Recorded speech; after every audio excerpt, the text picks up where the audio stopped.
The modern enterprise is under attack from a growing number of cyber threats. Everything from nefarious ransomware and weaponized AI to the simplest unpatched software leaves an organization in a constant state of vulnerability. With limited human resources available to deal with every possible threat, new cyber risk analytics solutions are emerging to help companies take stock of where holes exist and what steps should be taken to minimize exposure. Solutions Review sat down with Jerry Skurla from Bay Dynamics to discuss this new approach. Now, you are the Chief Marketing Officer at Bay Dynamics, so you have a pretty good sense of kind of what customers are asking for. How did this come about? I mean, what are folks really in need of with regard to cyber risk analytics? Sure, no, and it's a great question. I've been in cyber for 12 years now, and what hasn't changed with all the new technology that's been put out in the marketplace to try to help people defend their networks and their data is helping people figure out what's the first thing I should do today. When I come into the office, what matters most to my organization in the posture we're currently in? So analytics has now been able to play a huge role into answering that most fundamental of questions, right? There's a huge shortage of individuals within the cyber world, right? The last number I saw was about 1 million unfilled jobs in the United States. Recs are all opened, just can't find quality folks.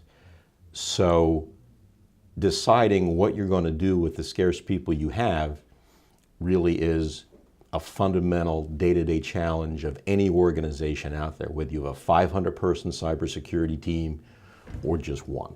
So my sense is that companies come in a variety of shapes and sizes for you. Some probably realize they have a vulnerability and they're really trying to understand, you know, the breadth and depth of what could be exposed and what might be vulnerable. Mm-hmm. Whereas other companies are probably,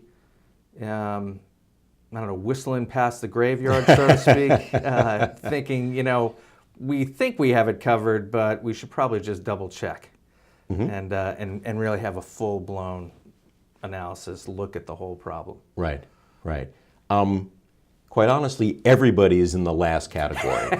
Everybody has way too much data and frequently does not know where to start on any given point in time. And I think they have no idea just how many places they're vulnerable. Well, exactly right. With every new technology that comes out, so as mobile has become an important element in enterprise networks, for example. That's new data sources and new types of access points that were never thought about before.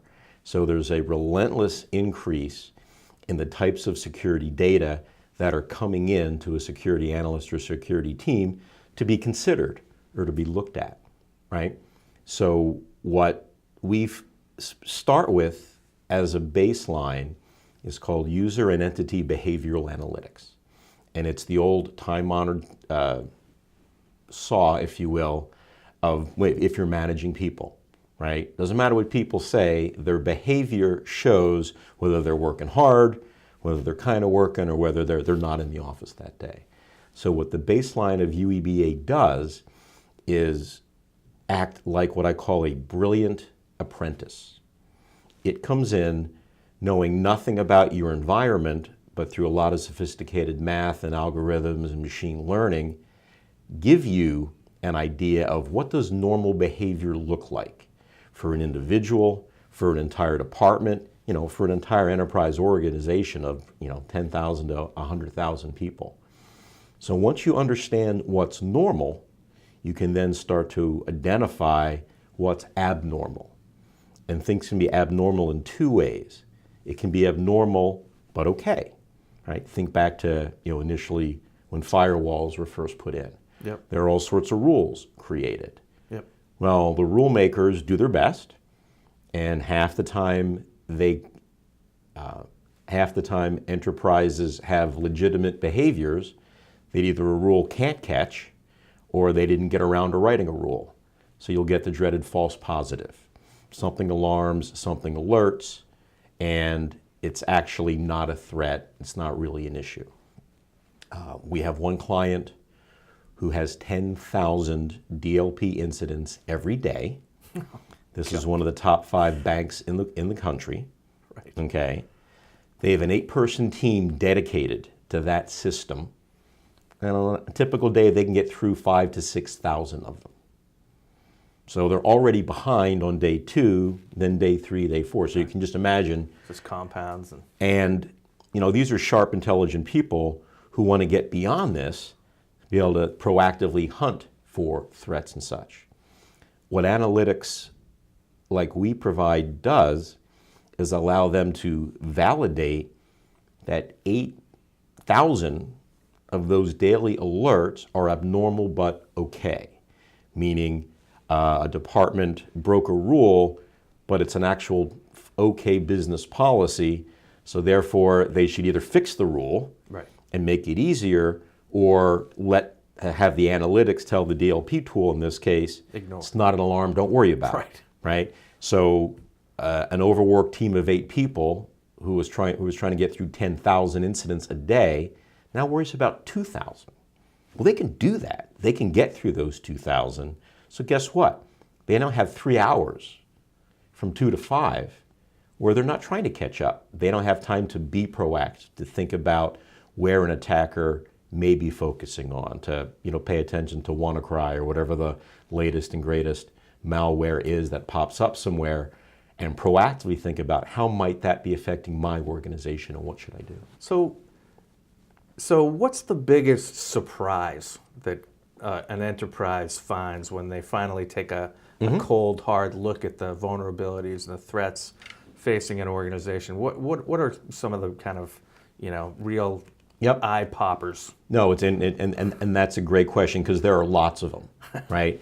The first one is always how much of the behavior that any security tool flags as potentially dangerous is very routine.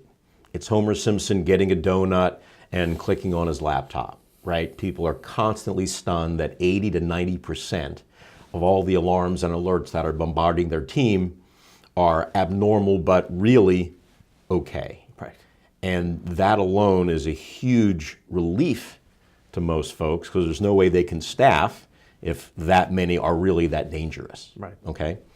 The second thing they then learn, and funny you mentioned vulnerabilities, right? I mean, vulnerabilities that are not patched continue to be one of the worst entry points for attackers.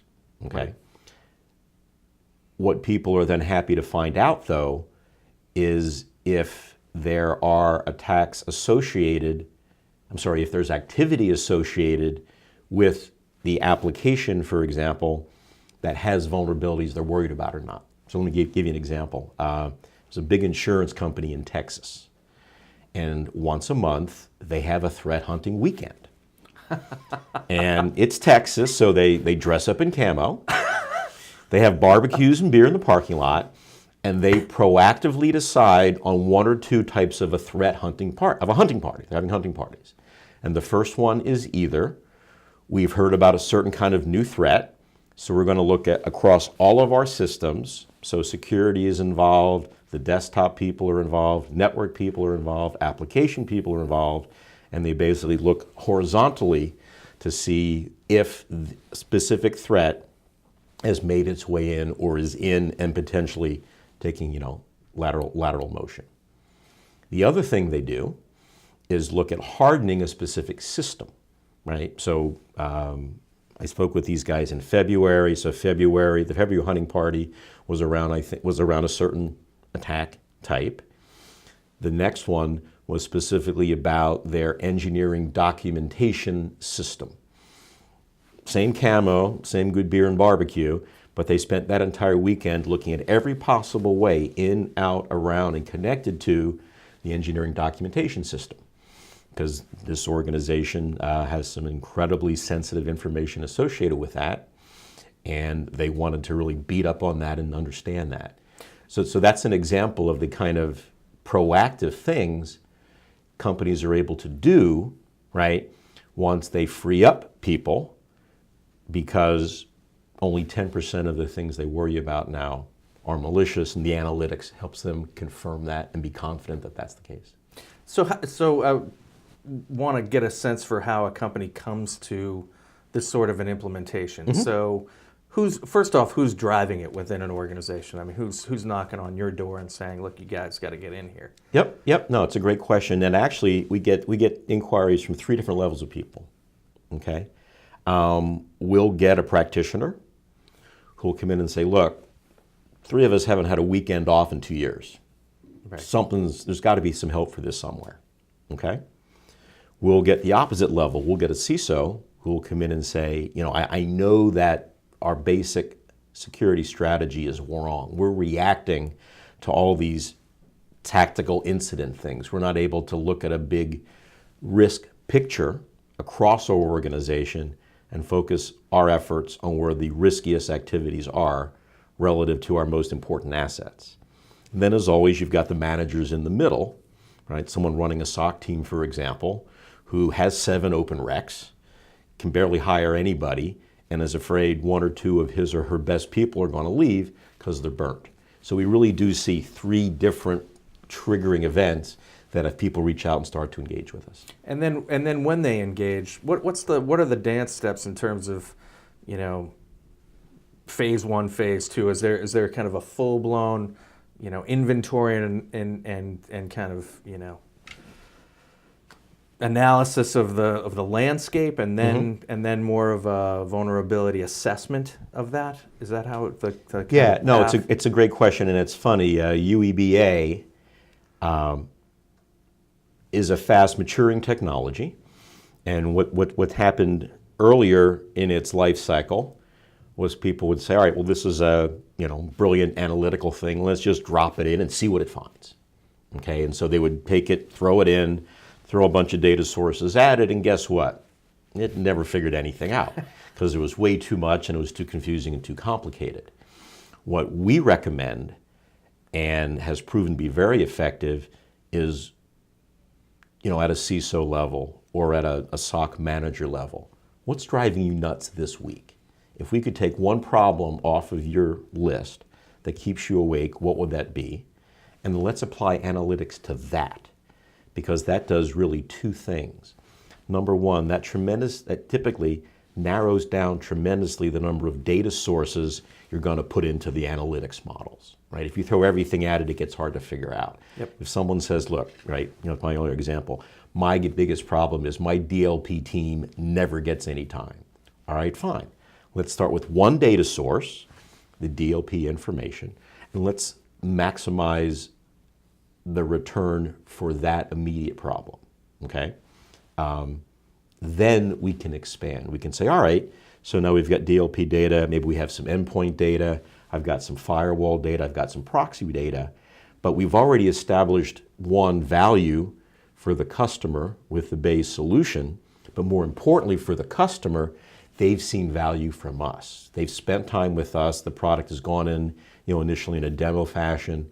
We can show typically within a week or less in a focused use case like that, clear value to the organization itself. And that then gets them very excited about the company knows what they're talking about, the technology works, I've got a proof point, so my boss or my CISO goes, how's it going? You wouldn't believe what we just found out with Bay Dynamics. And then now we ourselves can build a broader range of things to investigate with the analytics. So what's the objection to this? I mean, what would hold a company back? I mean, it seems to make a lot of sense that, particularly the way you're talking about kind of, landing and expanding. What holds a company back? Sure. Is it a sense that we actually might find stuff that's really wrong?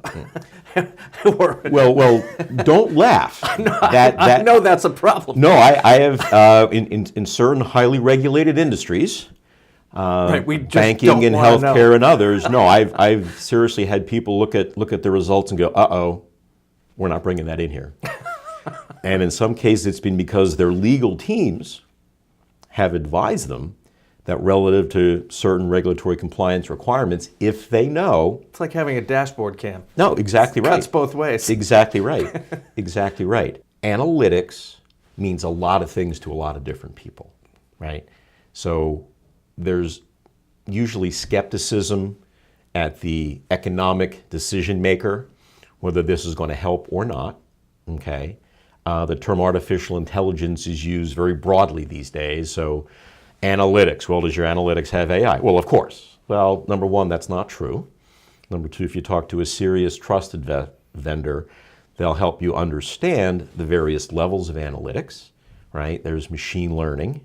There's deep learning. Both of those are very different math and very different sciences. And so how you apply either or both of those to cybersecurity is special and requires a thoughtful approach to how you go off and do it. And then, AI and cognition is this big thing, right?